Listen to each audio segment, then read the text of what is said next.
आज के लेक्चर में हम बोहर एटॉमिक मॉडल और बोहर पोस्टुलेट के बारे में बात करेंगे। रुदरफोर्ड एटॉमिक मॉडल काफ़ी सक्सेसफुल रहा था, लेकिन वो एटम की स्टेबिलिटी समझाने में विफल रहा। साथ में वो एटॉमिक स्पेक्ट्रा भी समझा नहीं सकता। नील्स बोहर जो रुदरफोर्ड की लेबोरेटरी में काम भी किए थे और उनके स्टूडेंट रहे थे, वो मानते थे कि रुदरफोर्ड का मॉडल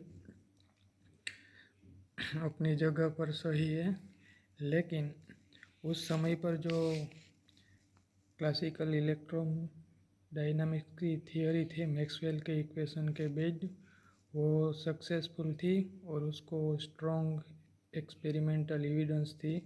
और उसके अकॉर्डिंग अगर जो रुदरफोर्ड के मॉडल में बताया गया था उसी तरह इलेक्ट्रॉन न्यूक्लियस के अराउंड रिवॉल्विंग करते हैं तो वो इलेक्ट्रोमैग्नेटिक रेडिएशन एमिट करता और ऐसे में वो अपनी एनर्जी कम करता रहता और न्यूक्लियस में गिर जाता। लेकिन बोहर ने सोचा कि वो क्लासिकल इलेक्ट्रोमैग्नेटिक्स की थियोरी है वो तो अपनी जगह पर ठीक है, लेकिन वो लार्ज स्केल फिनोमिना को समझाने के लिए बराबर है। लेकिन एटॉमिक स्केल की फिनोमिना समझाने के लिए हमें वो क्लासिकल रूल्स में कुछ मॉडिफिकेशन ज़रूरी है।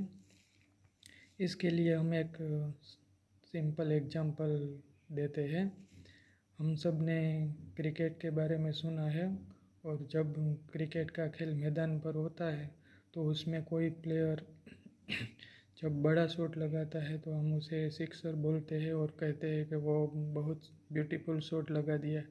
लेकिन जब हम छोटी सी गली में क्रिकेट खेलते हैं तो उसी समय जब हमारा बॉल सिक्सर किसी प्लेयर लगाता है तो दूसरों के घर पर जाता है तो हम सिक्सर लगाने पर ही मना कर देते हैं और कहते हैं कि अगर सिक्सर कोई लगाएगा तो प्लेयर आउट हो जाता है। तो बात तो एक ही है, लेकिन रूल्स अलग अलग है। बस कुछ ऐसा ही नील्स बोहर ने सोचा और उन्होंने कहा कि क्लासिकल इलेक्ट्रोमैग्नेटिक थियोरी के rules large scale macroscopic phenomena पर एकदम सही है, लेकिन उसी ही रूल को हम एटॉमिक स्केल पर मोलेक्युलर लेवल पर माइक्रोस्कोपिक फिनोमेना समझाने के लिए लगा नहीं सकते। यहाँ कुछ मॉडिफिकेशन ज़रूरी है। उन दिनों में 1900 में मैक्स प्लैंक ने ब्लैक बॉडी रेडिएशन समझाने के लिए नया क्वांटम आइडिया दिया था। बाद में आइंस्टाइन सर और आगे क्वांटम थियोरी डेवलप हो रही थी। नील्स बोहर ने वो क्वांटम आइडिया का यूज करके रुदरफोर्ड एटॉमिक मॉडल में कुछ नया मॉडिफिकेशन दिया और उन्होंने अपना मॉडल 3 पोस्टुलेट के रूप में प्रस्तुत किया। उसका फर्स्ट पोस्टुलेट स्टेबल ऑर्बिट के बारे में है और स्टेबल ऑर्बिट की डेफिनेशन देता है। उन्होंने फर्स्ट पोस्टुलेट में कहा कि इलेक्ट्रॉन रुदरफोर्ड मॉडल में बताए गए किसी भी ऑर्बिट में इनफाइनाइट ऑर्बिट में रिवॉल्विंग नहीं कर सकता, लेकिन सिर्फ उसी ही ऑर्बिट में रिवॉल्विंग कर सकता है जिसमें वो ना तो इलेक्ट्रोमैग्नेटिक रेडिएशन एमिट करेगा और ना तो एब्सॉर्ब करेगा, और ऐसे में वो इसी ऑर्बिट में स्टेबल रहेगा। ये ऑर्बिट को स्टेबल ऑर्बिट और दूसरे शब्दों में परमिसिबल ऑर्बिट और अलाउड ऑर्बिट कहते हैं। ये ऑर्बिट में इलेक्ट्रॉन की एनर्जी कांस्टेंट रहती है और वो इलेक्ट्रोमैग्नेटिक रेडिएशन एमिट या एब्सॉर्ब नहीं करेगा।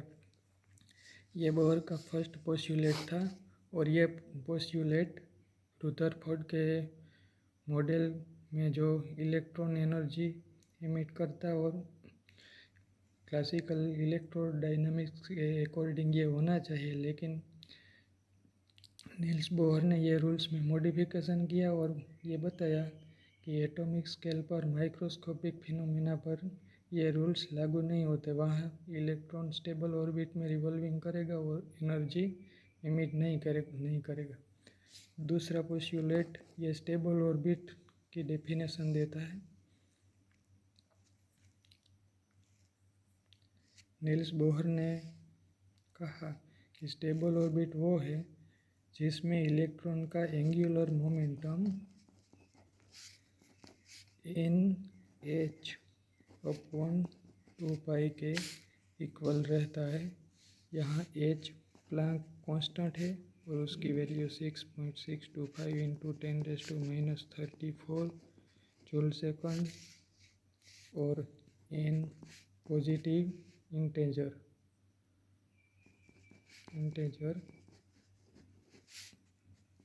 1 2 3।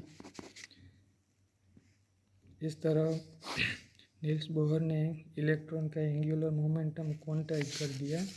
इलेक्ट्रॉन का एंगुलर मोमेंटम अगर हम n की वैल्यू 1 लेते हैं तो h/2 होगा, या हम 2 लेते हैं तो 2h/2 होगा, 3 लेते हैं तो 3h/2 ऐसी वैल्यू होगा। इसका मतलब क्या है, इलेक्ट्रॉन का एंगुलर मोमेंटम छोटा सा छोटा मिनिमम वैल्यू का h/2 जितना रहेगा, बाद में उसकी वैल्यू 2h/2 जितनी होगी, बीच की कोई वैल्यू पॉसिबल नहीं है। इसका तीसरी ऑर्बिट में मोमेंटम एंगुलर मोमेंटम 3h/2 होगा। 2h/2 और 3h/2 के बीच की कोई वैल्यू पॉसिबल नहीं है। बस इसी तरह आगे भी उसका एंगुलर मोमेंटम रहेगा, बीच की कोई वैल्यू पॉसिबल नहीं है। बस इसी ही वजह है कि इलेक्ट्रॉन जो इलेक्ट्रोमैग्नेटिक रेडिएशन इमिट भी करता है वो क्वांटाइज्ड होता है, डिस्क्रीट वैल्यू का होता है। उसी के कारण से ही हमें लाइन स्पेक्ट्रा मिलता है, नहीं कि कंटिन्यूअस स्पेक्ट्रा। नील्स बोहर ने तीसरे पोस्टुलेट में कहा कि अगर इलेक्ट्रॉन इनिशियली एक हायर एनर्जी लेवल में रिवॉल्विंग कर रहा है और ये लेवल में उसकी एनर्जी EI है और ये स्टेबल ऑर्बिट में से इलेक्ट्रॉन जंप लगाकर दूसरी लोअर एनर्जी की ऑर्बिट में अगर जाता है और वहाँ उनकी एनर्जी EF है और इनिशियली एनर्जी ज़्यादा है फाइनल एनर्जी से, तो ऐसे में वो दो लेवल की एनर्जी डिफरेंस की फ्रीक्वेंसी के इक्वल फोटोन इमिट करेगा। EI - EF = HIF। ये आइडिया नील्स बोहर ने फोटो इलेक्ट्रिक इफेक्ट में आइंस्टाइन ने जो नया फोटोन हाइपोथेसिस मैक्स प्लैंक के दिया गया था उनको मॉडिफाइड करके दिया।